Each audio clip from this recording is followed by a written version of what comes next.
Merong dalawa supporters yata ito ni Sarah na na-offend talaga at tinawag akong bayaran, dilawan. Mga kapatid, pagpaumanhin po ninyo, hindi yun ang aking sadya. Ako, gusto ko lang sabihin ngayon, ang channel na ito ay ating ginawa upang ating tingnan ang lahat na wala tayong pinapanigan. At kung meron tayong taong nakita na kailangan nating i-appreciate, suportahan, o kailangan nating sabihan upang medyo mapaayos pa ang lakad ng kanyang career, lalo na sa politika, kay Sarah, example, sabihin natin mga kapatid. Kasi mahirap naman ding hindi natin sabihan ng isang tao na sa tingin natin, ako isa na siya ay prospect na magiging leader ng ating bansa. Sa 2028 election, presidential, consider natin siya na qualified dito at siya ang ating iniisip na magiging leader ng ating bansa. O kung ganyan, ihanda natin para pagdating ng 2028, medyo planchado na tayo, mga kapatid. Although hindi ako supporter ni Sarah, pero ang kanyang qualification, tinitingnan ko, siya lang ang qualified sa ngayon sa tingin ko na magiging presidente ng Pilipinas. Kaya lang, of course, kung ating gustong magiging leader ito, kailangan lumakas siya, palakasin natin. At isa sa mga dapat nating gawin, sabihan siya kung ano ang kanyang mga weaknesses. Kasi lahat naman tayo, mga kapatid, kahit gaano mo kagaling, may mga weaknesses ka talaga. At itong weaknesses na ito, bilang prospect leader, ay dapat masabihan natin. At sana makarating, kasi maliit lang itong channel natin. Pero ako'y naniniwala na siguro naman makarating din. At ang mga kahinaan iyon, isa na nito, yung sinabi ko doon sa nauna kong video. At ito pa, hindi ko nasama noon kasi mahaba na. Itong isang weakness pa niya, itong sa tingin ko, ang kanyang medyo pagka-stubborn. Huwag naman yung word na tigas ulo, mapangit Stubborn. Ayun bang ayaw makinig pag merong nagsabing mukhang hindi maganda ito, hindi tama. Kaya lang, ipapatuloy pa rin niya ang gusto niya. At narinig ko rin yan na kanyang tatay, kay Digong. Sabi, huwag kang pumasok pagka presidente o yung highest post of the land, highest office. Nagpatuloy pa talaga siya. Siguro sinabihan din ito na huwag masyadong magpapaniwala diyan sa mga taong nagkukunwari. Naniwala siya. Ayon, dali siya ngayon, di ba? So ito ang mga ibig kong sabihin, mga kahinaan na dapat iayos ni Sarah. Hindi ito paninira, bagkus ito ay isang, sabihin na lang nating concern ng isang citizen na kagaya ko, na gusto ko rin na siya ay maging effective na leader natin sa ating bansa. Huwag na niyang gayahin tatay niya. Stubborn talaga yun. Matanda na, wala na mangyari doon Kaya lang, effective pa rin siya kasi kaya niyang dalhin Si Sarah kasi, wala pa masyadong mga kaalyado talagang malakas. Nadala na lang siya dahil sa tatay niya. Pero yung pinaka-base talaga niyang alyado, mukhang mahirapan pa siya. So, kailangan mag-establish pa siya nito. At yan ang isa pang gusto kong sabihin kanyang kahinaan, yung paano siya mamumulitika. The art of politics. Wala pa siya nito masyado Ang kanya, meron siyang sinusubukan, pero more on doing things. Kagaya yung budget niya, ganitong ginawa niya para mapalapit siya sa mga tao. Pero nakalimutan niya na merong mga taong nakatingin sa kanya na dapat din niyang tingnan. Bantayan, baka mabutasan siya. Binutasan nga. Popular pa naman din si Sara. Kaya worthwhile pa rin na suportahan siya for the 2028 election. Ayan. Okay na tayo doon, mga kapatid. Ano? Huwag masyadong magdamdam, mga kapatid. Talagang ganito lang. Dapat mag-reinforce tayo sa pamamagitan ng paglahad kung ano man yung mga kahinaan. I-appreciate natin kung may nagawa namang maganda, nakakabuti sa ating bayan, at i-correct natin. At wala naman tayong ibang means. Dito lang talaga sa social media. Di naman tayo pwede sa mainstream media. Kaya, yan ang gagawin natin. At hindi sana tayo ma-misunderstood. Okay. Pangalawa, ito bang ginawa ng Iglesia ni Cristo? Saludo ako ron. Appreciate ako masyado. Kasi, biruin nyo, no? Hindi kagaya nating mga Katoliko, tayo'y watak-watak. Madagdagan pa nitong mga Baptist, ito si Abante, na mapagkunwari. Ngayon, maganda na ngayong ginawa ng Iglesia ni Cristo na nanawagan ng peaceful na magkaayos na sana, no? Sabihin natin, kalimutan na lang ba yung mga kasalanan ni Sara? Silang lahat naman may kasalanan eh. Sino ba namang walang kasalanan dyan? Yung kay Sara nga, questionable pa yun kung totoo yung pinupukol nila.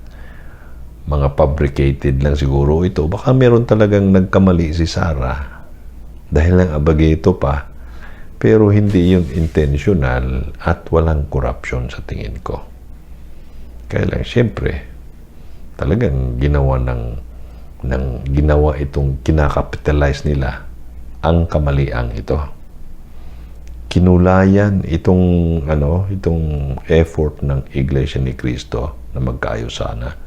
Kinulayan pa talaga ng mga tao na kagaya kay Dilima. Wala namang moral ascendancy ang babaeng ito. Marami din kalukuhan nito, pero pag nagsalita, para bang ang linis-linis. Nadagdagan pa nito ni Franz Castro, na ito'y may problema din, May din, kaso din ito sa batas, na sa tingin ko, wala siyang karapatang magsalita ng ganyan. At hindi lang itong dalawa, lahat na nandyan sa Kongreso at Senado, ganun din. Nasaksakan lang kasi mga bumunganga ng pera eh. Kaya wala na magsalita. Kaya itong pagkulay nila, pagpipinta nila ng kulay sa ginawa ng Iglesia ni Cristo, ay wala talagang patutunguhan. Sa bagay, at least may nagsalita. Grupo ng mga Pilipino, marami-rami din sila, na dapat sana magkaayos. Kaya lang, sabi ni Ronald Llamas, meron din silang rally sa January 30. Ano kaya ito? Isa pa ito si Ronald Llamas. Political analyst ba talaga ito o kaalyado ng isang partido? Kasi halatang-halatang nakahilig dito sa mga dilawan. So, anong mangyari? Paborito nga daw siyang guest ng Huy Gising, ABS-CBN, isa pa ito, Kaya makita natin ang kanyang pagkasarcastic. Doon sa napanood ko, yung halimbawa, a day after nung rally ng INC, Huy Gising, napanood ko, nandun yung pagkasarcastic. Mabuti sila, may pandesal. Ako wala. Sana makatanggap din akong pandesal. Tapos may binabanggit na ganito there can be no peace without accountability. Ay siya ba? Ano bang meron din siya? Instead na apulahin yung apoy, nanggagatong pa. Kung political analyst ka, hindi ka manggagatong. Di bali na ito si Dilima at saka si Franz Castro. Ganyan talaga ang trabaho nila. Pero siya, ikaw, Ronald Llamas, wala ka ring moral ascendancy na ikaw ay magsalita ng ganyan. Dapat kasi hindi tayo hihilig, sa isang partido o grupo ng mga tao. Kaya, ang question na lang ngayon, paano pa kaya? Okay, may ginawa ang Iglesia ni Cristo. Sa tingin nyo ba, si Sarah mag-initiate ng move, lalapit siya kay BBM, ganun din kay Sarah? Kasi ang daming nangangantyaw. Sa bagay, kung matibay-tibay talaga ang iyong loob, hindi mo na kailangang pakinggan, intindihin. Pero may mga kahinaan kasi ang dalawang ito. At isa pa yan, kahinaan na siyempre nasaktan na, mahirapan na itong lumapit. Pero sana pa rin, kailang mahirap talaga mga kapatid kasi may binitawan na kasing salita Yan talaga ang problema. May nabitawan na kasi siyang salita. Sana, hindi muna talaga siya nagsalita. Tahimik lang. Si Lenin, hindi ko rin nagustuhan nung tinira niya ang government. Kasi against siya kay Pero pagkatapos nun, tumahimik na si Lenin. Hindi na siya nagawang, wala na siyang salita. Pero si Sarah, meron namang nagawang isang mali. Nung matapos ang rally, o nag-rally pa yata ando na naman siya sa social media, si Sarah, nagpasalamat dahil sa peaceful rally ng INC. Masama kasi ang interpretation nito sa iba. Kaya tuloy, yung iba hindi nakagusto sa gawa ng Iglesia ni Cristo. Kasi para bang, ako, ang interpretation ko, pangit ang interpretation ko. Ang para ba kasing siyang nagyayabang, si Sarah, na sinasabi niya, tingnan ninyo, ang Iglesia ni Cristo suportado ako. Para bang inangkin niya na yung ginawa ng Iglesia ni Cristo ay para sa kanya. Ayun tuloy, nakulayan ng kulay ang gawa ng Iglesia ni Cristo.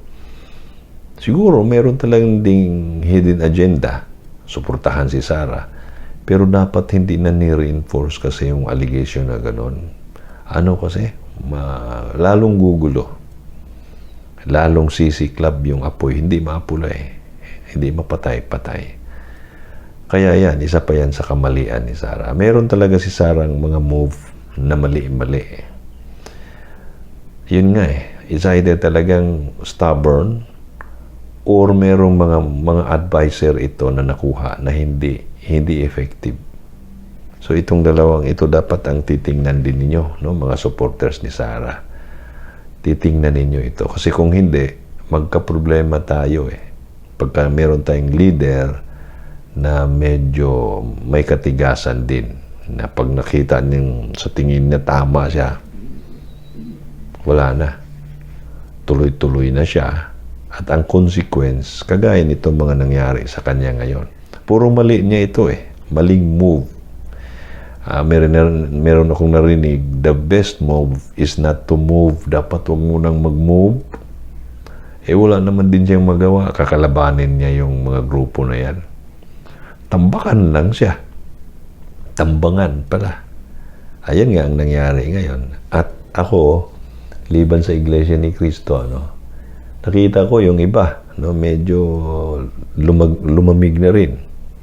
Dahil nga, hindi nahihinto doon sa kagagawa ng mali. Tingnan ninyo mga kapatid Kung halimbawa, isang leader ninyo, sinuportahan ninyo, tapos nagkamali, suportahan pa rin ninyo, justify ninyo na hindi yon ang kanyang intensyon, layunin, nagkamali na naman. Takpan nyo naman, suportahan ninyo, gawan nyo ng support para malinis yung pangalan niya, mali na naman. Ano mangyari sa inyo? Magsawa. Talagang manlupay-pay kayo. Alalahanin niyo, 3 years pa yung bubunuin niya. Kung ganito na lang, maya't maya, may kamalian siya. Kung ako nga, although hindi ako supporter niya, na nga ako, kung minsan iniisip ko, parang ba't ganito to si Sarah? Naapektuhan nga ako, kailang marunong akong kumambyo. Iniisip ko, hindi kasi kahinaan lang niya ito na dapat niyang mapagtagumpayan. Paano yung iba niyong supporters? Baka unti-unti magkalagas-lagas yan. Yan ang dapat ninyong bantayan, no? Si Harry Roque, parang may pahiwatig na manlalamig ito. Sino ba yung yung abogado na ngayon binabatikos na pero dati supporter niya ito. Wala na. Attorney, nakalimutan kong pangalan tinitira na naghain nga ng complaint at gusto niya ipa-disbar si Sara at saka si Duterte. Nako. Yan ang mga indicators na dapat mag-ingat si Sara. Ang asta kasi niya parang untouchable, yung bang napakataas niya. Gamitin ko na lang yung word na arrogance. Hindi naman talaga masama siya. Kaya lang sa mga kalaban niya, ang tingin niya, ang liit. Sa tingin ko lang yan. Pagka ganyan talaga, wala tayong mapupuntahan. Gamitin ang politics. Gayahin si Trump. Si Trump, kahit ganun pagka-personal na nakuhan, yung bang nag-usap na sila, nawawala yung politika Pero pag trabaho na, iba na yun. Talagang igiit niya ang kanyang authority, ang kanyang role sa trabaho. Yan din dapat si Sara. Medyo marami pa tayong pag-usapan pero sa sunod na naman, medyo mahaba-haba na mga kapatid. Ulitin ko, huwag sana kayong masaktan, ang ating intensyon, ang ating gustong mangyari, masuportahan siya. At sana naman siya makinig din sa atin. Mapagandang araw po sa ating lahat.